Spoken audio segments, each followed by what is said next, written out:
V ആണല്ലേ. ഈ ടാറ്റുവിന്റെ കാര്യം മഹിമയ്ക്ക് അറിയോ? മഹിമയ്ക്ക് ഞാൻ പറഞ്ഞിട്ടുണ്ടെന്ന് തോന്നുന്നു. മഹിമ, ഈ ടാറ്റുവിന്റെ കാര്യം അറിയോ? എനിക്കറിയാം. എന്താ അതിനെപ്പറ്റി? കാരണം ഞങ്ങള് ലിറ്റിൽ ഹാർട്സിന്റെ ഷൂട്ട് നടക്കുന്ന സമയത്ത് എന്റെ വിരലൊരു ടാറ്റു ഉണ്ട്. എന്താ അത്? ഏത് ടാറ്റു? എന്നൊരു ഇനിഷ്യൽ ഉണ്ട്. എന്നെ വീട്ടിൽ വിളിക്കുന്ന പേരിന്റെ എന്താ വീട്ടിൽ വിളിക്കുന്നത്? അമ്മൂന്നാ വിളിക്കുന്നത്. അമ്മൂന്റെ. അതല്ല. അപ്പൊ ഷെയ്ൻ എന്റെ അടുത്ത് ചോദിച്ചു, അല്ല സത്യം, ഷെയ്ൻ എന്റെ അടുത്ത് ചോദിച്ചു ഇത് എന്താന്ന് ചോദിച്ചപ്പോ ഞാൻ കാര്യമൊക്കെ പറഞ്ഞു. അപ്പൊ ഞാൻ ഷെയ്ൻ്റെ അടുത്ത് ചോദിച്ചു തനിക്ക് ടാറ്റു ഉണ്ടോന്ന്. അപ്പോഴാണ് എനിക്കിത് കാണിച്ചു തന്നെ, ഈ ഒരു ടാറ്റു. അപ്പൊ ഞാൻ ചോദിച്ചു ഇത് വീന്നെങ്ങാനും ആണല്ലോ അല്ലെ? വി ആണ്. വി എന്തായിരുന്നു വി ക്യാരക്ടർ? അതെനിക്ക് മനസ്സിലായിട്ടില്ല. അതിലെ നായികയുടെ പേര് വീണാന്നായിരുന്നോണ്ടാണ് അയാൾ വി അടിച്ചതെന്നാണ് ഞാൻ മനസ്സിലാക്കുന്നത്.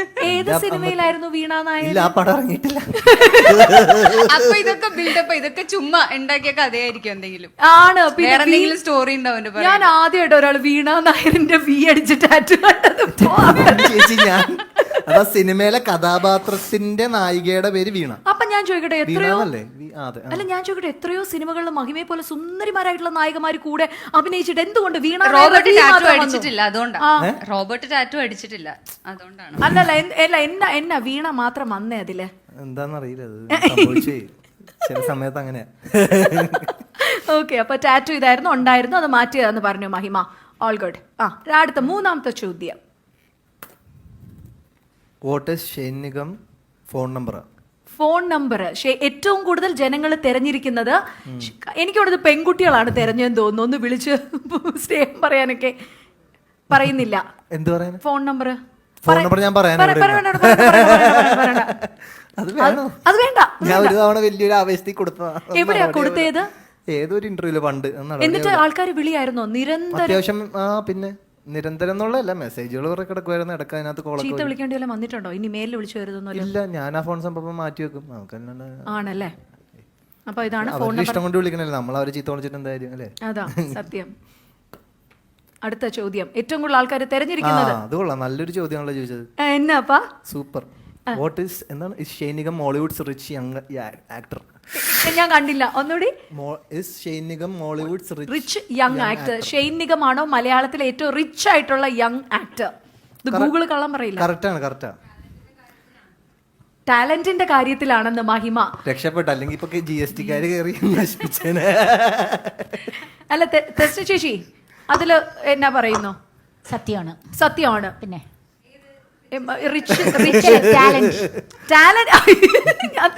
ഞാൻ വിചാരിച്ചേ ചേച്ചി സമ്മതിക്കാം, ശരി തന്നെ പൈസയുടെ കാര്യത്തിൽ. അല്ല, ടാലന്റിന്റെ കാര്യത്തിൽ നമുക്ക് സംശയമില്ല. ജന്മനാ കിട്ടിയ ഒരു സിദ്ധിയാണ്, അത് എനിക്ക് അറിയാവുന്ന കാര്യമാണ്. ജന്മനാ കിട്ടിയതാ, അല്ലാണ്ട് സിനിമയിൽ വന്നിട്ടുള്ള ഒരു ഇതല്ല. ചെറിയ കുട്ടിയാകുമ്പോ തന്നെ, ഒരു 4 വയസ്സ് 3 വയസ്സാകുമ്പോ തന്നെ തുടങ്ങിയതാ. ഡാൻസും പാട്ടും ഒക്കെ, എല്ലാം അഭിനയം ഒക്കെ വീട്ടിൽ തന്നെ അഭിനയിച്ചു നടക്കുന്ന ഒരാളാണ്. 24 മണിക്കൂർ അഭിനയം. നാണം വരും, ചിരി വരും, കരച്ചിൽ വരും. 4 വയസ്സൊക്കെ ആവുമ്പോ ഓടി നടക്കും. 4 വയസ്സില് പക്ഷെ ഡ്രസ്സൊന്നും ഉണ്ടാവില്ല ആ സമയത്ത്. അങ്ങനെയാണ് കുഞ്ഞു ഓടി ഓടി ഓടി ഓടി ഇങ്ങനെ പിടച്ച് നടക്കും. സുനി ഇങ്ങനെ പുറകെ കൂടെ ഓടി പിടിക്കണം. അങ്ങനെയായിരുന്നു, മിടുക്കനായിരുന്നു 4 വയസ്സിൽ തന്നെ. കണ്ടോ, ഒരു നഗ്ന സത്യങ്ങൾ വിളിച്ചു പറയുന്ന കണ്ടോ? നഗ്നമായ സത്യങ്ങളൊക്കെയാണ്. അല്ല, ഞാൻ ഇത്രയും വളരെ ചെറുപ്പത്തിലേ തുടങ്ങിയോണ്ട് ഞാൻ ചോദിക്കുകയാണ്, ഇപ്പൊ റിച്ച് യങ് ആക്ടർ ആണോ എന്നാണ് പ്രേക്ഷകർ അറിയുന്നത്. മണി മാനേജ്മെന്റ് എന്തെങ്കിലും ഉണ്ടോ ഷെയ്ൻ? ഭയങ്കര ബോറാണ് എൻ്റെ മണി മാനേജ്മെന്റ്. വളരെ എന്ന് വെച്ച് കഴിഞ്ഞാൽ ആ ഒരു ഏരിയ നമ്പേഴ്സിന്റെ പരിപാടി തീരെ ഓടാത്തൊരു വ്യക്തിയാണ്. അതായത് ബാലൻസ് നോക്കി, അക്കൗണ്ട് ബാലൻസ് നോക്കി പെരുമാറാത്തൊരു വ്യക്തിയാണ്. ആണോ? എന്തിനാണ് ഏറ്റവും കൂടുതൽ ഈ കിട്ടുന്ന പൈസ വിനിയോഗിക്കുന്നത്? എന്തിനായിരിക്കും ഷെയ്ന്? അതാത് സാഹചര്യങ്ങൾ അനുസരിച്ചിട്ടാണ്. പണ്ടൊക്കെ എന്ന് വെച്ച് കഴിഞ്ഞാൽ എൻ്റെ അടുത്ത് വന്ന് വിഷമം പറയുന്നവർക്കൊക്കെ ഞാൻ പൈസ കൊടുക്കുമായിരുന്നു. അതെന്താന്ന് വെച്ച് കഴിഞ്ഞാൽ എനിക്ക് അത് അങ്ങനെയൊക്കെയുള്ളൊരു ചെറിയ എന്താണ് പറയാ, അത്രയും മനസ്സിലാക്കാൻ, അതായത് ഇവര് മുതലെടുക്കാണ് സജി എന്ന് മനസ്സിലാക്കാൻ ഉള്ള ബോധമില്ലായിരുന്ന ഒരു ടൈമിൽ, കുറച്ചധികം നാൾ മുമ്പ് എന്ന് വെച്ചാൽ നമ്മുടെ കയ്യിൽ ഇൻഡിപെൻഡൻ്റ് ആയിട്ട് പൈസ വന്ന സമയം അങ്ങനെ. പക്ഷെ അതൊന്നും ഞാൻ അത്ര പ്രോപ്പറായിട്ട് കൊണ്ടുവരുന്നില്ല. പിന്നെയുള്ളൊരു സംഭവം എന്ന് പറയുന്നത്,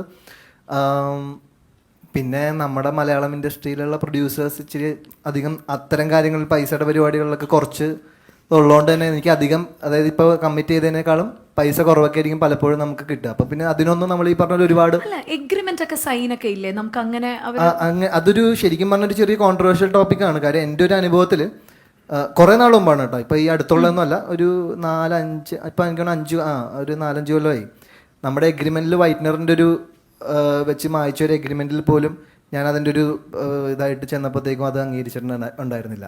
അപ്പോൾ ബേസിക്കലി അത് may be there are many things. അത് നമ്മളിപ്പോൾ അതിനൊരു ഇപ്പം ഈ ഒരു ആംഗിളിൽ നിന്ന് നോക്കുമ്പോഴത്തേക്കും മേ ബി അന്ന് നമുക്ക് കിട്ടാൻ സാധ്യതയില്ലാതിരുന്ന ഈ പറഞ്ഞ നീതി എന്ന് വിചാരിക്കുന്ന സാധനം നമുക്ക് അത് ബേസിക്കലി നമ്മളുടെ സ്റ്റാർ വാല്യൂ അനുസരിച്ചിട്ടാണ് എന്നാണ് ഞാൻ മനസ്സിലാക്കുന്നത്. നമുക്ക് കുറച്ചും കൂടെ വാല്യൂ വരുമ്പോഴത്തേക്കും നീതി ഓട്ടോമാറ്റിക്കലി കിട്ടുന്ന ഒരു സംഭവമാണ്. അല്ലാണ്ട് അതിനു മുമ്പ് നമ്മൾ ഫൈറ്റ് ചെയ്യാൻ പോയി കഴിഞ്ഞാൽ നമുക്കത് കിട്ടില്ല എന്നുള്ളതാണ് എനിക്ക് മനസ്സിലായത്. അനുഭവം കൊണ്ട് മനസ്സിലാക്കേണ്ടി വന്നു എന്ന് മാത്രം. ടാലന്റിന്റെ കാര്യത്തിൽ അല്ലേ ചേച്ചി മഹിമയൊക്കെ പറഞ്ഞ പോലെ ദ റിച്ചസ്റ്റ് യങ് ബ്ലഡ്. ഇനി അടുത്ത ക്വസ്റ്റ്യൻ നമ്മൾ പോവാണ്. Can Shane Nigam sing? Shane Nigam's അടുത്ത question. Can Shane Nigam sing? Shane നിഗത്തിന് പാടാൻ പറ്റുമോ? ഷെയ്ൻ ഒരു പാട്ടും പാടിയിട്ടുണ്ട് സിനിമയില്. ഞാനൊരു പാട്ട് ഉണ്ടാക്കി പാടി. ആണോ? രണ്ടുപേരും ഒന്ന് മൂളോ പറ്റുമോ? ആ പാട്ടാണോ? അത് ഞാൻ പാടാം. ഓട്ടോ ട്യൂൺ ഉണ്ടോ? പാട്ടിലെ താളമേ തേൻ തരും പൂവിലോ നിന്നിതൾ തൊട്ടതോ എന്നിലെ മിന്നലോ നേരം മായുമിനി തേടും കാലമിനി മേഘം പോകും വഴി കാണാമോ പോകാമോ രാത്താരമേ ഈരാവിൽ നീ മിന്നുന്നേ തേടുന്നു എന്നുള്ളിൽ നീയാരോ.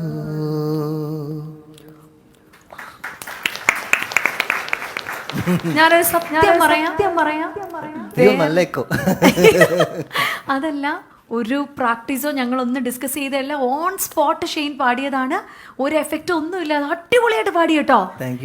ഇപ്പോഴും എനിക്ക് തോന്നുന്നു അമൃത ചാനലിന്റെ ഒരു റിയാലിറ്റി ഷോയ്ക്ക് ഓഡീഷന് ഷെയ്ൻ പാടാൻ പോയതിന്റെ വീഡിയോ ഇപ്പോഴും ഭയങ്കര സോഷ്യലി വൈറൽ ഇങ്ങനെയുള്ള കുറേ സാധനങ്ങളുണ്ട്. അല്ല പണ്ടത്തെ ഷെയ്ന്റെ സാധനങ്ങളൊക്കെ ഈ കുത്തിപ്പൊക്കൽ ഒരു സംഭവം ഇറങ്ങിയിട്ടുണ്ട്. എപ്പോഴെങ്കിലും അയ്യോ ഇത്രയും വേണ്ടിയിരുന്നില്ല എന്ന് തോന്നിയിട്ടുണ്ടോ ഷെയ്നെ? വിചാരിച്ചിട്ട് കാര്യമൊന്നുമില്ലല്ലോ, എന്ത് ചെയ്യാനാണ് ഇതൊക്കെ സംഭവിച്ചല്ലേ. നമ്മള് ഇനിയിപ്പോ വേണ്ടാന്ന് പറഞ്ഞിട്ട് കാര്യമൊന്നുമില്ലേ. പക്ഷെ അത് എൻജോയ് ഈ ട്രോളൊക്കെ ഷെയ്ൻ കാണാറുണ്ടോ? അതൊക്കെ പിന്നെ ക്യൂട്ടാണ്, കുറച്ച് കുഴപ്പമില്ല, ഓക്കെയാണ്. എൻജോയ് ചെയ്യോ അതോ ഇതൊക്കെ കണ്ടിട്ട് ഇത് ഇത്തിരി കൂടിയല്ല എന്നെ ചെയ്തേക്കുന്നെന്ന് തോന്നിയിട്ടുണ്ടോ? ഹാപ്പിയാണ്, എല്ലാം കാണും. അയച്ചു തരുന്ന ആൾക്കാരൊക്കെ കാണുമല്ലേ വാട്സപ്പിലൊക്കെ? ട്രോള് കണ്ടില്ലെങ്കിൽ അയച്ചൊക്കെ തരും.